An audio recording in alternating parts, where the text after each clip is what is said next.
Hello! Welcome!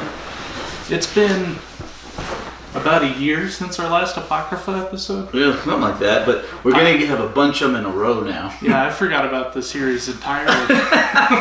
So we've done that? Yep. Our first entry was Wartime. Not BBC produced, but I think BBV. What's that? It's a side company that makes these things. Let's see, BBV right there. British Broadcasting Video? I think it's Bob and Bill's Ventures or something. I honestly think it is something like that. Cool. All right, I read it somewhere, but it's been a while. Okay, so today we watched The Stranger.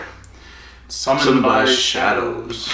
All right. Bum, bum, bum. So the first third-party thing we did was Wartime.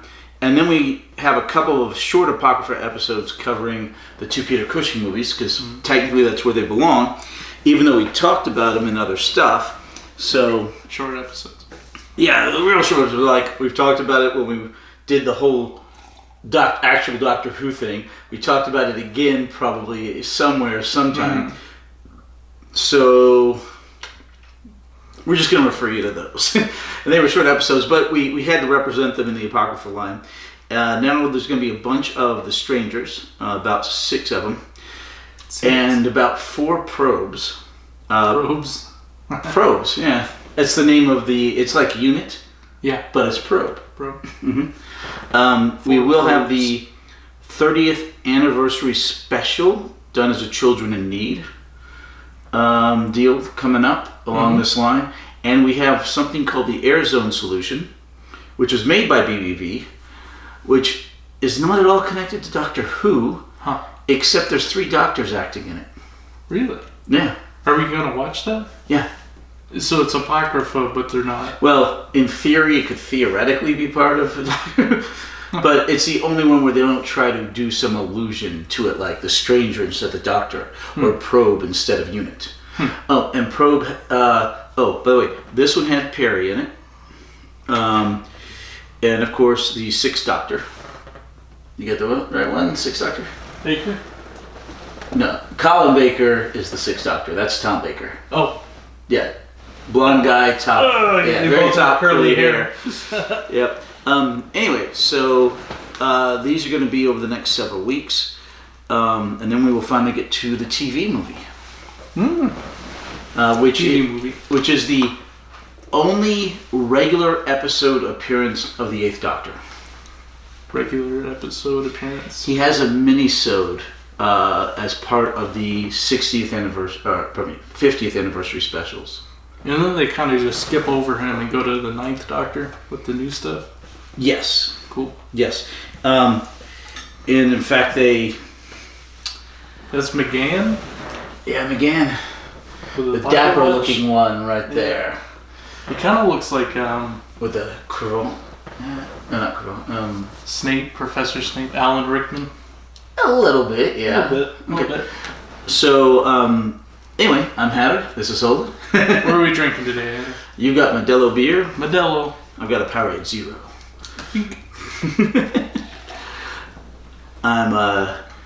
Well, we're doing Apocrypha, so we don't have to be drinking for the show. Yeah. And I'm doing a 30-day cleanse. Oh, cool. Yeah. Nice. It gives my liver a break. Yeah. No drinking. Gives my liver a break. Helps me hopefully lose some weight.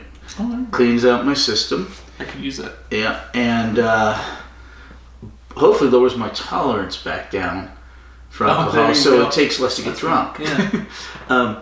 And today's day 1, and I'm timing it so that the 30 days end the day before the NFL season starts. Yeah, there you go. Yeah, so I can drink and watch football. Nice. Football.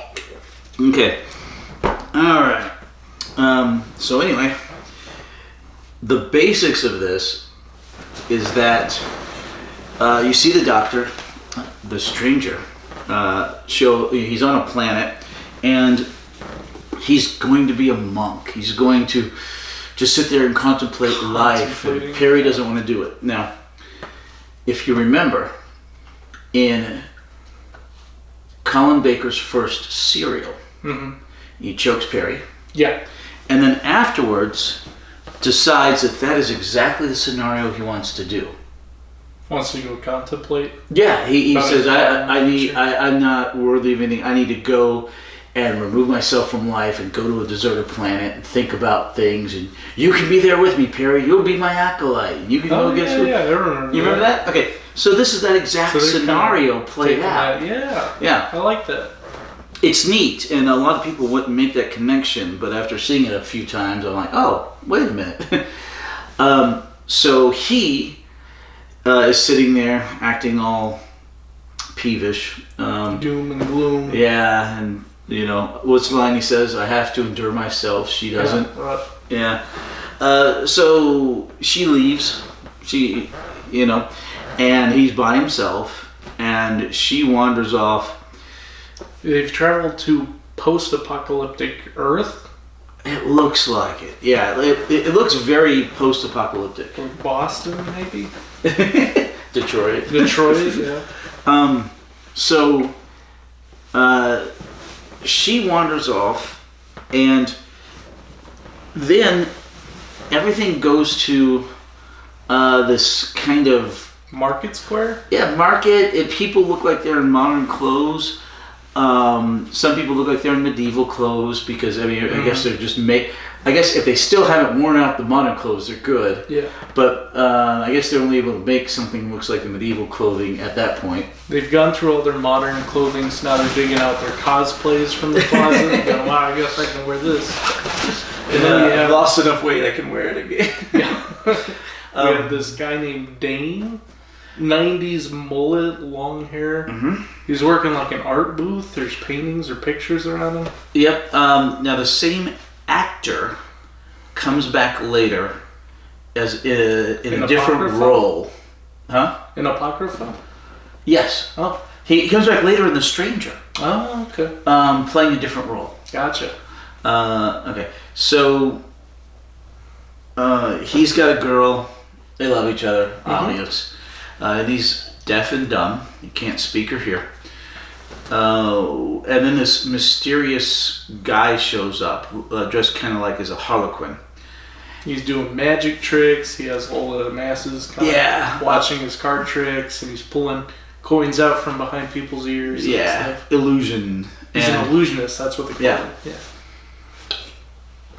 All right. So, in the very beginning, they show a spaceship flying above the Earth. Oh yeah, it looks like the introduction to Episode 4 Star Wars, where you have the little...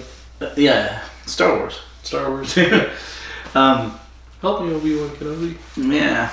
And in fact, there's a guy in here that looks like a big Jawa. Yeah. And he speaks kind of like the Emperor. Yeah, he does. Although this was well before... No. Star Wars came out first, and the Emperor was in 5 and 6. Yeah. 79 or 81? When did Star Wars come out? Like 77? 70, that sounds Then right. like 79, and then like 81 was the... 81, 82 or something like that. Right in there. So... and we're in the 90s now with the Apocrypha? This was filmed in? 1991. September of 91 it was released. Okay, so... we're slowly but surely catching up to where we are in the present day. Because we've already gone from 1963 to 1991, and we're going to move through this decade fairly quickly and get into the 2000s when the current run of the show starts. So we had the show is canceled. We had about 5-6 years before they came out with this. No, it was canceled in '89. The last episodes aired December of '89. This was September of '91. So they started doing this September '90 or '91. So like right after the show got canceled. Right. This was the fans didn't want to see the show go away, and some of them got together and had money, I guess, and produced these third-party deals. The BBC did not mind as long as they did not use certain terms like the Doctor. Stuff like that, which is why he's called the Stranger, or just the man who appeared, but the Stranger's the title. No TARDIS, no Daleks. Correct and correct. Do they show up in later Apocrypha? No, but the Yeti do. Oh. That's a real old one. Yeah, the Yeti come back. Did they get permissions from the Yeti creator? No earthly idea. But hopefully. Anyway, they had to. They had the suits. Yeah. All right. So, anyway, so the illusionist, apparently he's able to prey upon weaker minds, and he hypnotizes them and convinces them to go. Shows her a little mirror. Yeah. Convinces her that to go dig up old technology for him, and in return he'll give her everything she wants. Yeah. And he does that, and Dane wants to hold on to her, and the illusionist is like, no, she made her mind on her own free will. But she didn't. She was hypnotized. Right. So apparently, right on the edges of their slightly medieval-esque society, you have this weird cult of people who lure people away from it, Pied Piper fashion, literally. He pulls out his pipe, his flute, and gets them to do soul-crushing work, scrounging for and digging up, trying to find old computer chip boards. Yeah, they're just rooting around in like a landfill type area, and for ruins. In ruins, turning over stuff, just looking for computer boards that he needs for something. Yeah, so they're going through all this trash and rubbish and ruins, and there's dozens of them. Yeah, lots of people, good amount. Yeah, and he shows her, this is what I want, one of these, and I'll give you everything you want for it. And she just starts to work like all of them, like compulsed. Yeah. Like driven. That's everything they could ever want is this right here, and they've got to find it. Yeah. Well, they seemed a little nonchalant to me. Yeah. They may have been tired. Yeah. Who knows? They probably keep doing that. Rings around their eyes. Yeah, they probably keep doing that until they fall asleep from exhaustion. Yeah. What do you think they ate? I'm not sure they do eat while they're doing that. Like I said, it's soul crushing. Yeah. So anyway, in the meantime, all of these people are, generally speaking, really raggedy, poorly dressed. Perry's in a decently nice outfit. She left from the doctor. Yeah. And she wanders like a tracksuit. Yeah, like but it's got a hoodie and it's kind of nice. Yeah. Not like a tracksuit like running track, but also she's just real pretty. Yeah. Yeah. So she wanders into this mansion. She bumps into it. Yeah. It's got the nice gardens leading up to it. Oh, it's a beautiful house, and there's all these super rich people in really nice clothes. They look pretty good. Drinking champagne. Moet champagne. Or Moet. I don't know. Probably Moet. Yeah. Mullet. M-O-E-T. Moet. Moet. Because, champagne's French. Yeah. Alright. So, and because she's not dressed in rags, because she obviously has better teeth and better everything than the people of the planet, or the peasants living in the village and digging up for the stuff, they immediately accept her and invite her in. Is that why they accept her? I think so. I thought they accepted her because they knew she was the stranger's companion. That's also a possibility. Yeah. Also because she's really pretty, and he hits on her later. Yeah. Yeah. She's pretty. He does hit on her. They accept her into the society. We don't know why yet. I'm assuming it's because he knows that will give him leverage over the stranger, the doctor. Right. And all those things may be correct. It may be a combination of them. So anyway,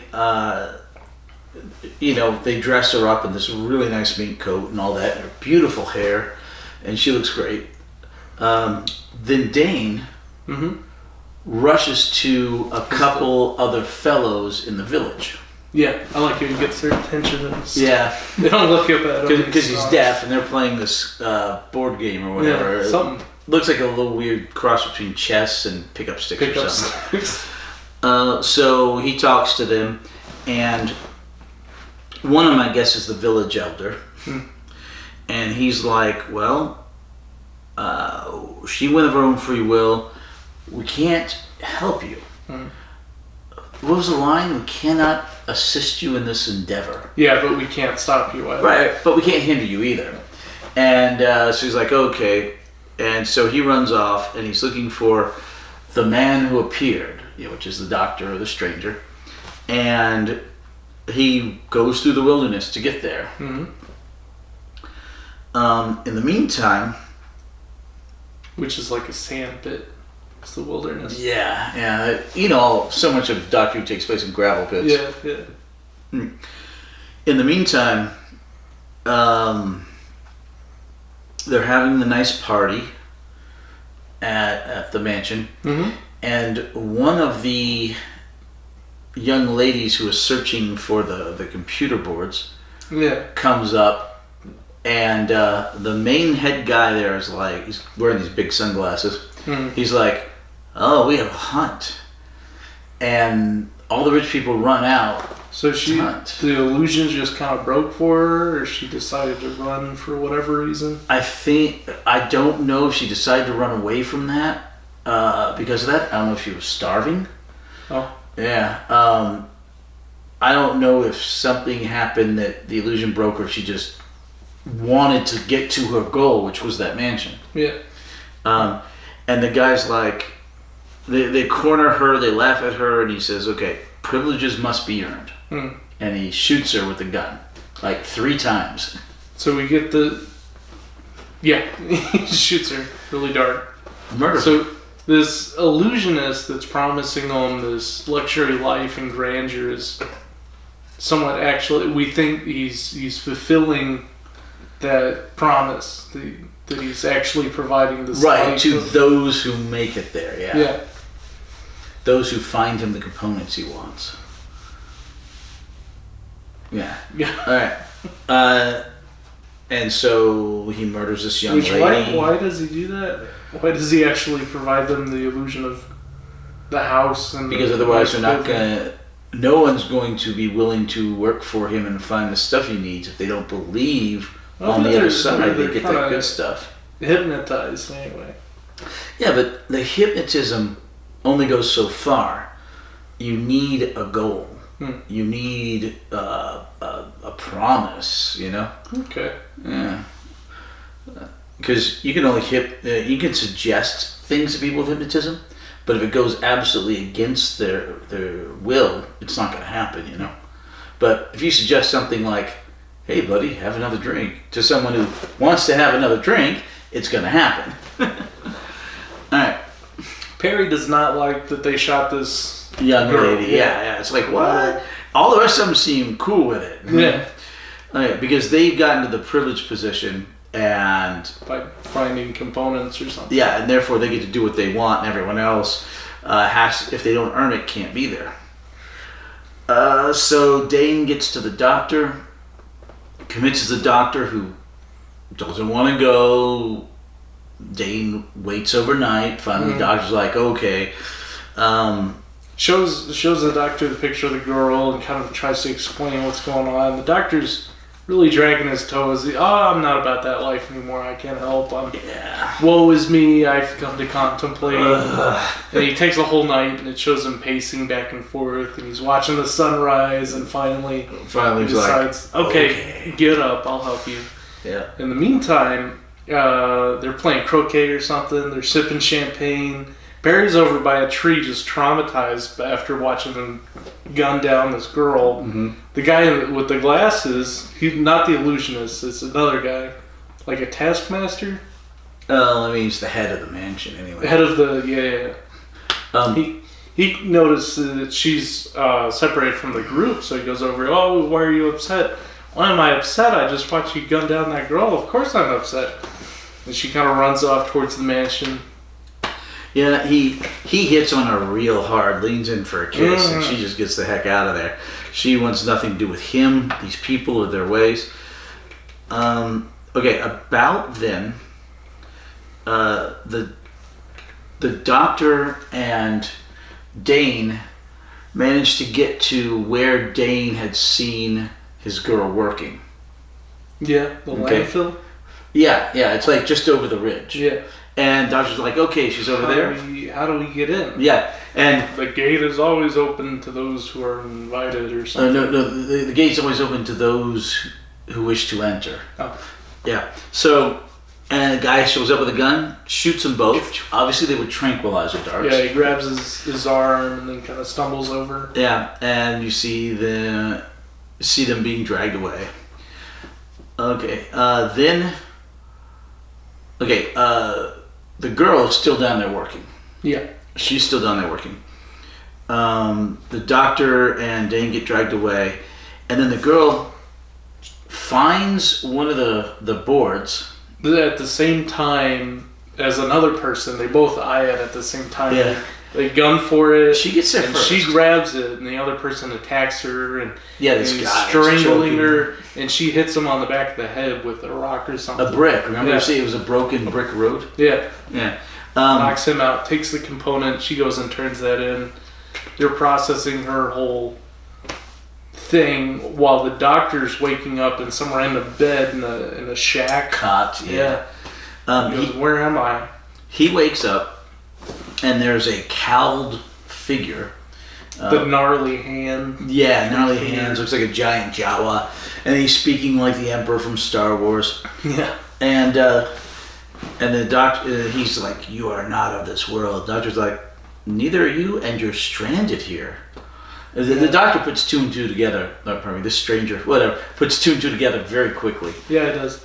He also, they talk about his avatars, the man in glasses and the illusionist. And the head of the village. Must have a toll on you, separating yourself so many times. Yeah, splitting yourself apart. Yeah, and the head of the village. Oh, okay. Yeah, it was the head of the village, the illusionist, the head of the mansion, and then of course the decrepit him. Yeah. Yeah. Ugh, gross.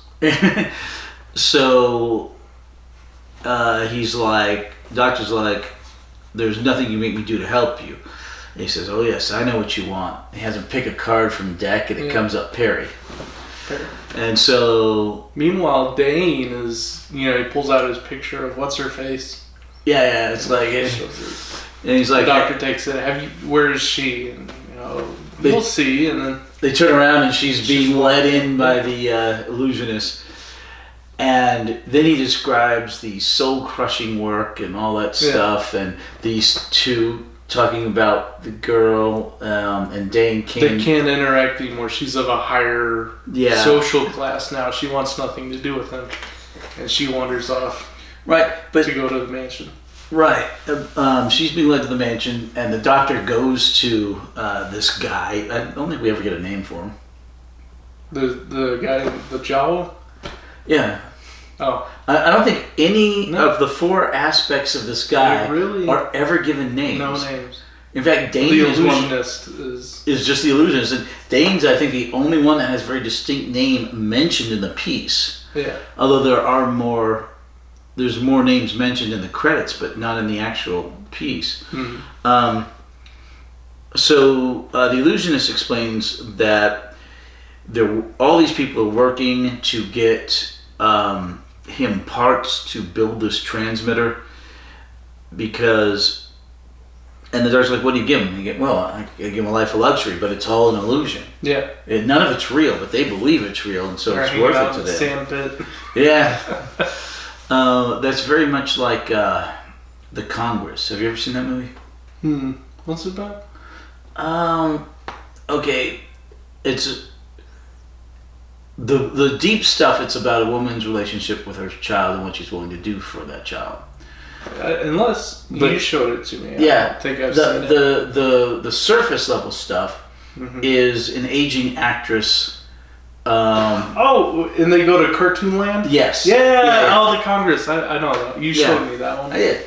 But anyway, like when they're all on those drugs and they see what they want to see, but then it shows reality after she leaves it, and it's all dingy and grubby and horrible. Yeah. Yeah, I mean, most people, even if you live in Detroit, if they wore like AI glasses, it made it better. That's kind of like what it was, or what this is.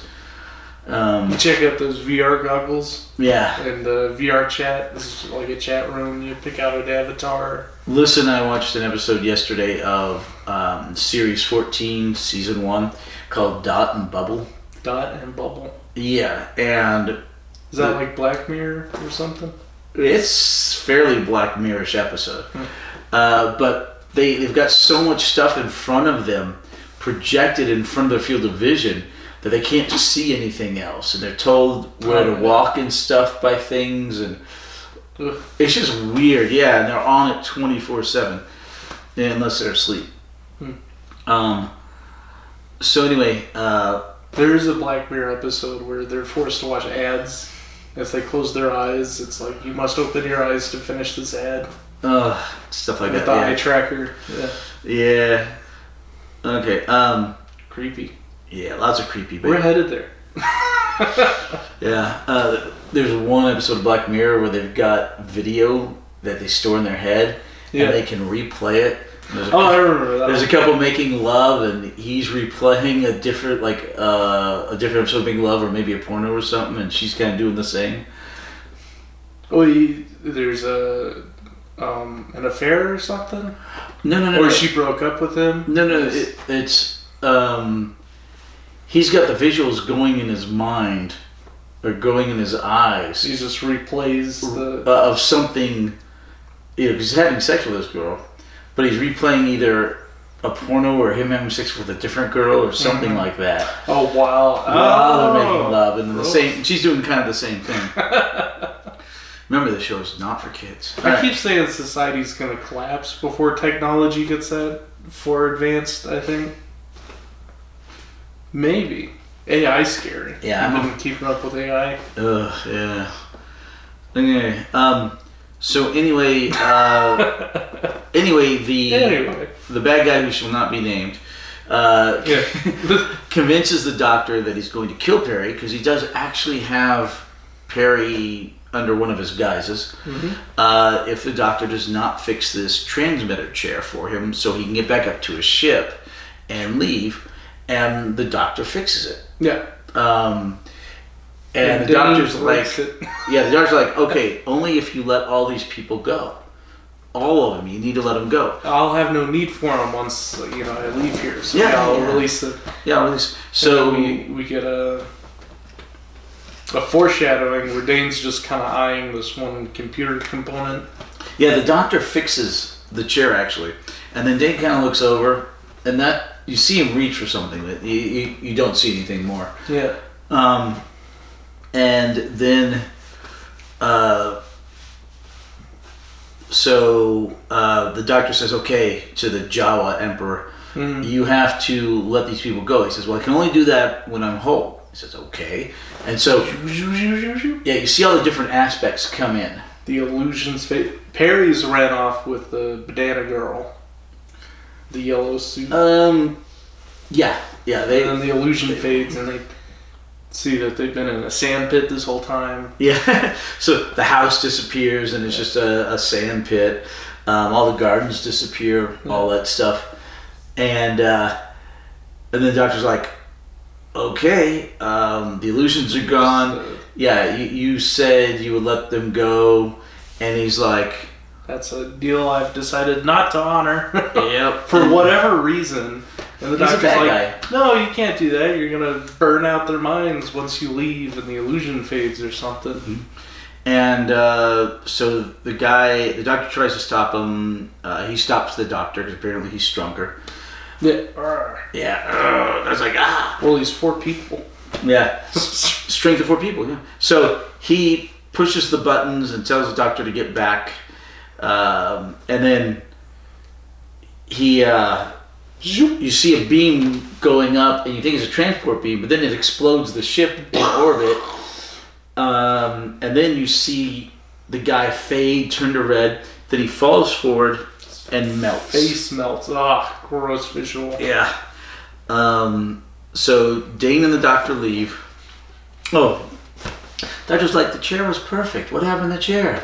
And Dane just pulls out the computer chip. He's just kind of looking at it, and the doctor's like, oh. So the doctor and Dane meet up with Dane's girl and Perry, and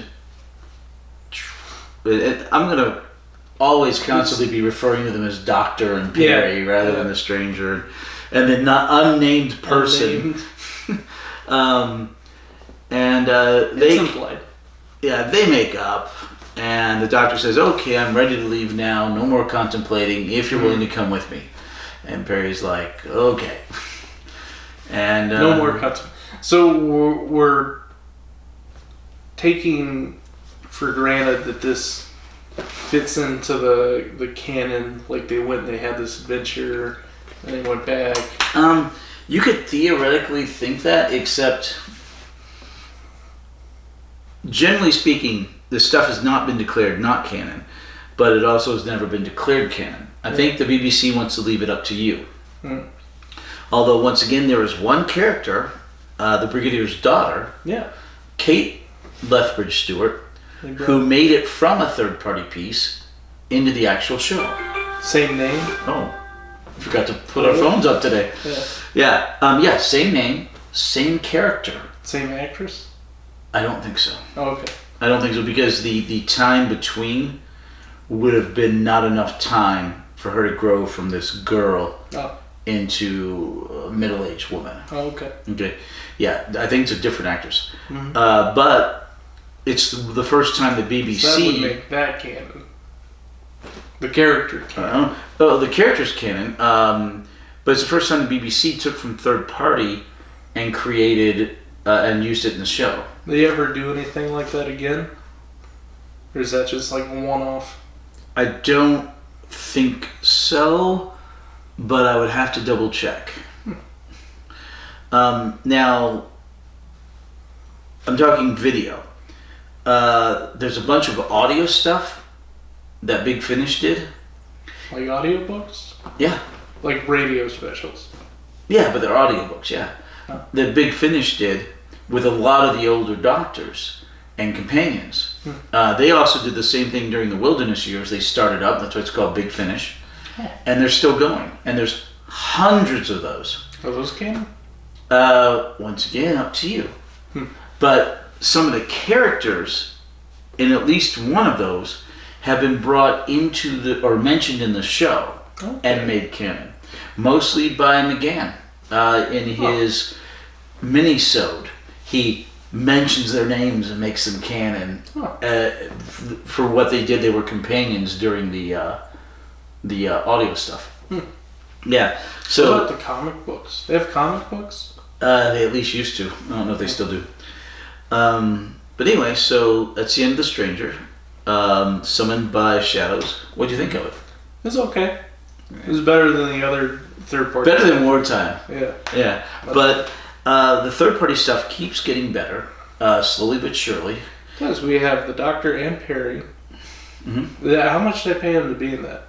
You think they decided to do this project because of for old time's sake? I'm sure they got paid enough to be in it. Then again, who knows what their careers were like at the time? I don't know.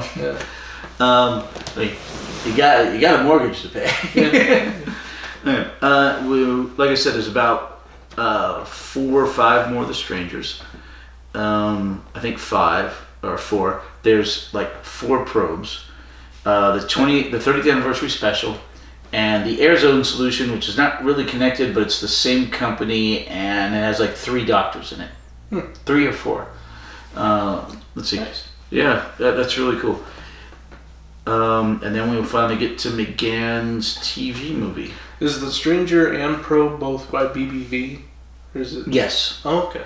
Now there's one other company that makes third-party stuff, and you'll see some of their third-party stuff. It finally gets so good, they release it on Blu-ray. Autons. Autons 2. Autons 3. That's the other company. But Syl and the Devil Seeds of Andor. I see Probe. Still, yeah. Yeah. Still in the Devil's Seeds of Demons. Endor. Yeah. And the White Witch of Devil's End is really interesting. That one is not just Demons Rising.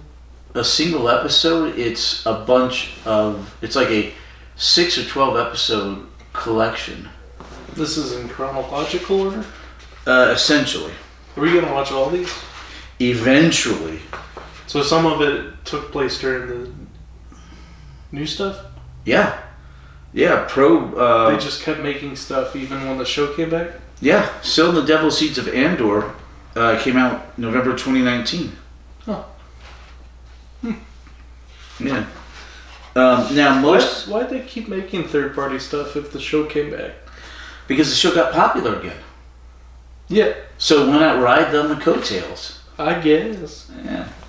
Alright, if I was the BBC, I'd be like, okay, you had your fun, the show's back now. But remember, the BBC... Because the whole point was they're starting because the show got canceled. Right, but if these people carried on fandom throughout the wilderness years, and they helped it continue, why not allow them to continue that? And once again, this is... Because the show's back. Ah, okay. They do it differently, I guess. So we're going to have a bunch of Apocrypha episodes. Well, eventually, yes. Yeah. Only like 10 of those were made before the show restarted? Yeah. No. 10 were made, well, before it got restarted with the TV movie the first time. And then there's a bunch more made before it got restarted the second time in 2005 with the current one. Yeah. Eccleston? Yep, Ninth Doctor. Although, wasn't going to be, but then became the Ninth Doctor. The Ninth Doctor, I told you about that, was going to be Richard E. Grant. Yeah? Yeah. No way? Yeah. I didn't know that. The Scream of the Chakra, I told you about that. Oh, the animated one? Yeah, the animated one. Yeah. Let's see. He got declared non-canon. Yes, but they once again, they may have canonized him by now. Recanonized. After explicitly saying that's not canon. Right, they may have recanonized him because Richard E. Grant's face shows up in an array of doctors around Shutagatwa's face. The face of the voice actor, not the animated face of the... Correct. Yeah, Richard E. Grant's actual face. Yeah. Although the animation, it does look a lot like him. Oh, okay. So, he was almost the Doctor. Then he turns into this bad guy later on. Well, okay, he got to play the Doctor in a Children in Need special, which is absolutely not canon. Children in Need specials aren't canon? Well, Or just I would that say the 30th anniversary one is. one? Oh, okay. But, so, most of them are not. Oh. Okay. But it's only because that was going to be the 30th anniversary special. And then they had to shunt it over into something else. But it was literally going to be the 30th anniversary special. And we'll see that in a few weeks. The anniversary specials are canon, though. Yeah, all of them. And in my opinion, that one too. But So that one your was mileage good. may vary. Okay. That's the thing. If you want to read the comics, read the comics. If you want to listen to the audiobooks, listen to the audiobooks. If you want to go the third party stuff, go the third party stuff. It's in your mind, what is your canon? Is basically what it boils down to. And everyone's canon is going to be different. But anyway, then he was almost the Doctor for Scream of the Shankla, but then he decided he wasn't. Yeah. But then he shows up as the Great Intelligence later on. You remember with the Yeti? Yeah. And then it looks like they may have finally canonized his Scream of the Shankla Doctor. Because of his face showing up in Shutagawa's. Showing aspects of the Doctor around Shutagawa. Yeah. So I need to get to there and see and confirm the context of that. And it may be in the series I have that we're watching. It may be in the one I can't get till next year. Series 15, Season 2. Yeah. But if that's the case, then yeah, I'm going to have to move him over into canon. Yeah, maybe not the actual Scream of the Chakra episode. There's going to be a big debate on that one. Yeah. But Just definitely his Doctor. Just the Doctor. Yeah, I don't know. Like I said, big debate. Have to wait and see. You think the only reason they'd say, hey, this is not canon is because it would contradict... Well, it contradicts the numbers, first of all. Yeah. So that's why they say it's not canon. Then again, the War Doctor is shunted in between 8 and 9. And the Fugitive Doctor is shunted numbers don't really... No. They're not consecutive. Okay. It's like most of the time they're consecutive. Okay, so 2 exceptions to... This is a much longer episode than Apocrypha normally is. Okay. 2 things. First of all, the animated episodes may be considered canon. Okay. But they are not, except for the reconstructions. I'm talking about the 2 David Tennant animated stories. Oh, okay. And Scream of the Chakra. They're animated Doctor Who, which doesn't count as Doctor Who regular show episodes. I'm lost. Okay. You can. They understand it all. Okay. Yeah. They are considered. It's like a spin-off. So the Torch. Oh, we have spin-offs to watch too. Yeah. Do we? After there's another Canine show. Oh, we've got several spin-offs to watch. Okay. One's going to air later this year. Oh boy. Okay. Really? This year? Yeah, it's the last thing currently scheduled for Doctor Who to air. Is it a spin-off? Yeah, it's called The War Between the Land and the Sea. It's a 5-episode spin-off. Oh. And it'll be airing this fall. I think they're going to get it aired before winter, but it's going to air this fall. Sometime in the UK and Ireland and all that. And spin-offs are canon. They're canon. Okay. But they don't count towards the general Doctor Who count. Right. Now the animated, the not recompleted by animation, but the animated stuff they do, like Scream of the Chakra, can be and the David Tennant stuff can be considered canon, but it doesn't count towards the episodes because it's spin-off. It's a spin-off. Do we have another playlist for spin-offs? Yes. So Heroes and Villains, Apocrypha, spin-offs. Yeah, if you want to look it up, there's because we have 1 episode in it thus far, which is Canine and Company. I thought we watched more Canine than that. No, just the Canine and Company. It has Sarah Jane in it and her nephew, I think. Oh yeah, spin-offs. 1 episode. Yeah, spin-offs, 1 episode. Eventually, Torchwood is a spin-off. Sarah Jane Adventures is a spin-off. K9, it's an unofficial spin-off. Oh my gosh. It's going to be interesting to see if we put that in spin-offs or Apocrypha. I'll have to think about it. Probably spin-offs just because it's too episodic to put in Apocrypha. Oh, okay. Although, I'll think about that. All right. Any suggestions, let us know where that should go. That would be an interesting debate. Yeah, interesting debate. Of course, if you know of the material. Class is a spin-off. Yeah, we've talked about Class. Yeah, and The War Between the Land and the Sea, thus far as the, hopefully not final, but most recently scheduled spin-off. But yeah, there's going to be a lot of them down the line. Any Doctor Who news? No, we're waiting for the next season in January to come out on Blu-ray. There is still... later this month, they are getting... I think it is a season that we're getting in January. They're getting like in the UK this month, UK and Ireland. But no, still waiting on the next announcement for the next animated feature.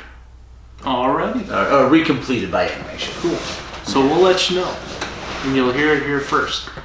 Alright. Because we're your official source of Doctor Who news. Maybe. I don't know. Alright, have fun, guys. Bye. I think we're more of a review and commentary show than news, but yeah, I like to go over the news anyway, you know? Yeah, might as well.